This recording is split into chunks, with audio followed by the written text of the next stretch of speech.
Students, of course, get affected with higher tuition fees, which also means that fewer students are going to be able to attend our post-secondary education because of the high debt that they're going to be incurring. Higher fees, that means that post-secondary education is only available to a few. The students are impacted in other ways with the course changes and marks that may not be reported on time. This can affect their entire future. The budget cuts affect both support staff, and who has been cut in every institution in the home. It affects the academic staff. I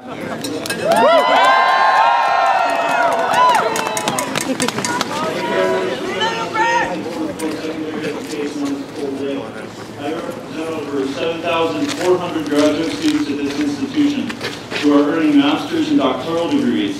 This is a cohort of highly talented people who are key to the province's economic diversification. From drama to English to engineering and pharmacy to physics and biological sciences. Today, I wish to express strong support for our post-secondary system in Alberta and to join with my colleagues from the Students' Union, from the Postdoctoral Fellows Association and the Non-Academic Staff Association, and the Association of Academic Staff in UNICEF.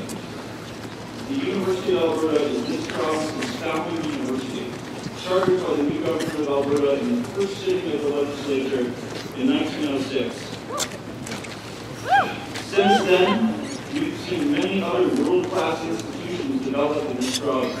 The University of Calgary, the University of Lethbridge, the University of Athabasca are important partners with the U of A, and this relationship is more important than ever.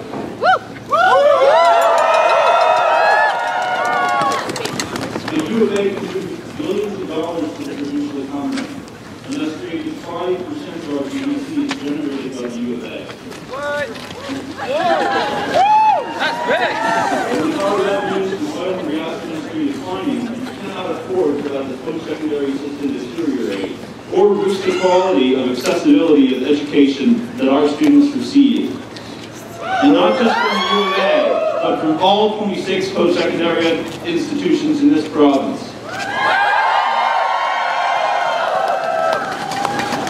Graduates from these institutions, from the U of A, from the U of C, from NAIT, Red Deer College, Northwest College, these are the drivers of our economy. These are our innovators, our leaders, our teachers, and agents of change. They're not only worthy of our investment, but they've shown that they're able to deliver economic and societal returns on this investment.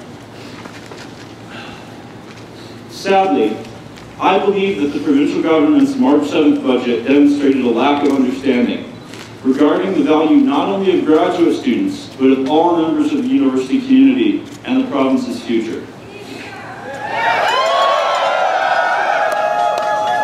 The Graduate Students Association will work with government and with the university to meet the challenges ahead. We'll be at the table at every opportunity to debate and discuss. We'll bring forward concrete proposals for consideration.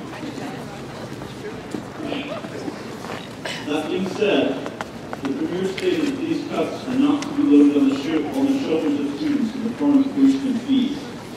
And although I do believe that students must take an active part in the changes to come, I don't think that increased fees or tuition is a sustainable solution to the challenges our institutions face.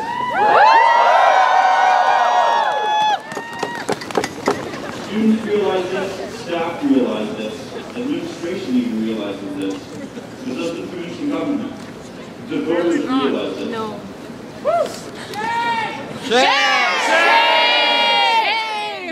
Finally, I'd like to say that members of the Students Association is asked to meet with ministers and MLAs. There's always been an open door for us. We welcome those lines of communication and will actively use them in the critical months ahead. I'd like to thank the organizers of this event for offering us the chance to speak, and I look forward to continuing to work closely with other stakeholder groups to continue the dialogue we started today. Thank you.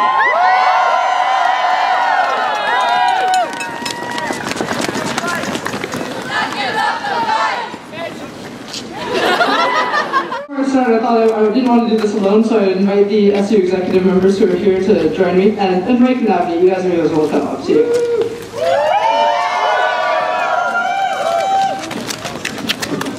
So I think I spoke to you all earlier in the Tory Lecture Theatre. I talked about what the problem is. I talked about how we move forward. I talked about how we represent this as the voice of the Academy of the University of Alberta. And now I want to tell you how we're going to do that.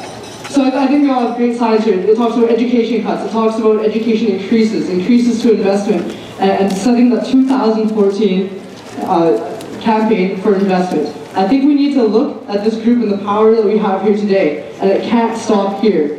We need to start writing letters. We need to start coming to the legislature and making sure that the people in this building right here today understand what our vision is and hear our voices.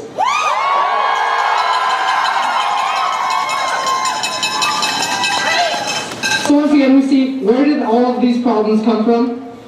From the reluctance to be resulted on resources, on oil and gas, and sticking to that same, Albertan legacy government that's been successful for the past 20 years. Well, it's been successful past then, but we've only got 10, we've only got 15 years left. So we need to make sure investments in post-secondary education will diversify the economy. Yes, you art students, you science students, you critical thinkers, you will diversify the economy, you will create new industry, and will bring success to Alberta. I think the big thing that we need to look at here is this isn't just the youth. This is university students, these are professors, this is everyone speaking one voice in the academy. And I think that everyone here today, we're not here for us. We're here for, our sons and daughters. I'm 22 years old, but I think I'm almost done my degree, and I've got a career coming up. But this is for the people of Alberta, the 1 to 10-year-olds who don't have a voice right now. We need to be strong, and we need to be speaking to the 3 million here. Everyone here is representing thousands, representing millions. So speak strong, stay strong, and make sure that this is a strong message that we continue, not just for the next week, but for the rest of the time that we lead Alberta. Thank you.